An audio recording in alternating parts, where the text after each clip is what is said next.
নমস্কার দর্শকবিন্দু, আবারও কৃষক বন্ধুদের জন্য একটি খুশির খবর, যেটি হচ্ছে বাংলা শস্য বীমা আবারও আবেদন চলছে, যেটি হচ্ছে রবি শস্যের জন্যে। ডিসেম্বরই এবং জানুয়ারি মাসে এই ফর্মটি আবেদন করতে পারবেন। এই বাংলা শস্য বীমা আপনারা দুয়ারে সরকারি যে ওই ফর্মটি সেখান থেকে সংগ্রহ করে পূরণ করে জমা দিতে পারবেন। তাছাড়াও আপনারা কৃষি দপ্তরেও যেও পারবেন। আজকে ডিটেলস আমরা জানাবো ভিডিওর মাধ্যমে, দেখুন উপকারে আসবে। আর চ্যানেলে নতুন হয়ে থাকলে চ্যানেলটি সাবস্ক্রাইবার করে দিতে ভুলবে না।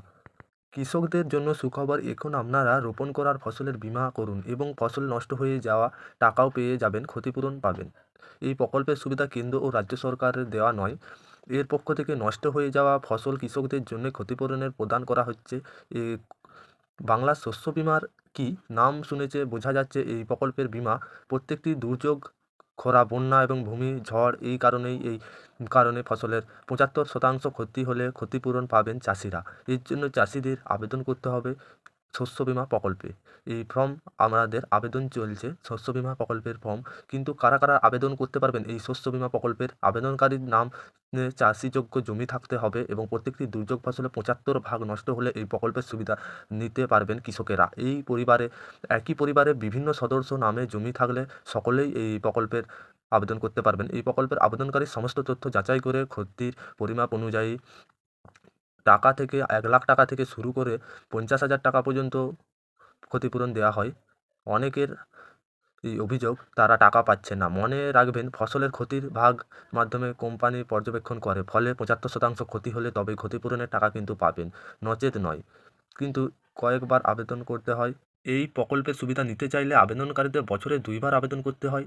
খারিফ ফসলের জন্য জুন জুলাই মাসে এবং রবি ফসলের জন্য করতে হয় ডিসেম্বর জানুয়ারি মাসে। যেমন এখন এই রবি ফসলের জন্য ক্ষতিপূরণ এই শস্য বীমার ফর্ম আবারও ছেড়েছে। ডিসেম্বর জানুয়ারি দুয়ারে সরকার ক্যাম্পে এই প্রকল্পের নাম নথিভুক্ত করতে পারবেন। কোথায় আবেদন করবেন?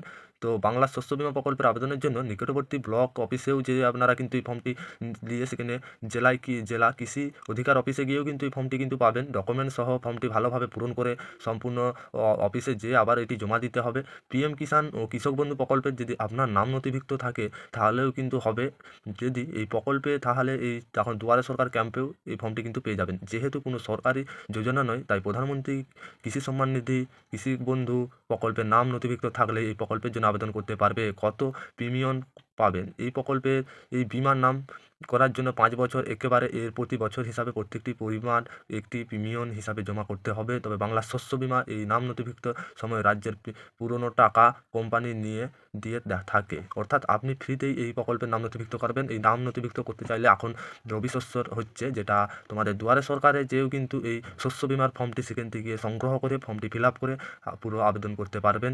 যেহেতু আলু, আখ, ধান ইত্যাদির জন্য সরকার কিছু টাকা আপনাকে আংশিক টাকা দেওয়ার সিদ্ধান্ত প্রিমিয়াম হিসাবে দিতে পারে, এটাই জানা গেছে।